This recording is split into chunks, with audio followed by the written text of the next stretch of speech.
Why do Medicare PPO plans cost more for out-of-network care?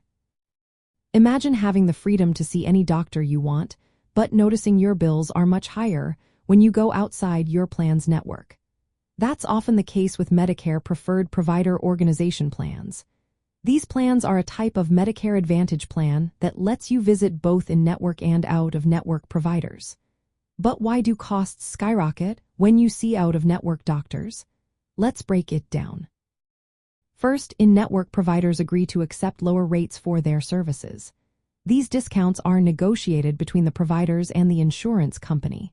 Because of this, the plan pays less for services, and your out-of-pocket costs stay lower. Out-of-network providers don't have these agreements, so they charge their usual rates, which are often higher. That's why your bills tend to be bigger when you go outside the network. Next, Medicare PPO plans usually have higher copayments and coinsurance for out-of-network visits. Copayments are the fixed amounts you pay at each visit, and coinsurance is a percentage of the total bill. When you see out-of-network providers, these amounts are often increased. For example, in-network visits might cost you $20, but out-of-network visits could be $50 or more. This helps the plan cover the extra costs of out-of-network care. Another reason is that insurance companies negotiate lower rates with in-network providers.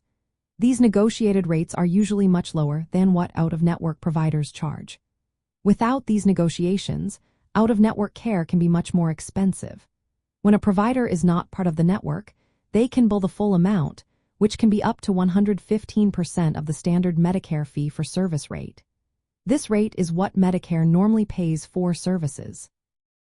If a provider has opted out of Medicare entirely, they are not bound by Medicare's rules. They can charge any amount they want, and the patient must pay the full bill.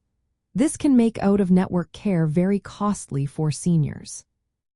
So, when choosing between in-network and out-of-network care under a Medicare Preferred Provider Organization plan, it's smart to be aware of these cost differences. Staying in-network generally saves money because of negotiated discounts and lower copayments. Out-of-network care, while flexible, can lead to much higher bills, especially if the provider charges above Medicare rates or has opted out of Medicare altogether. Understanding these factors helps you make better decisions about your healthcare and manage your costs effectively.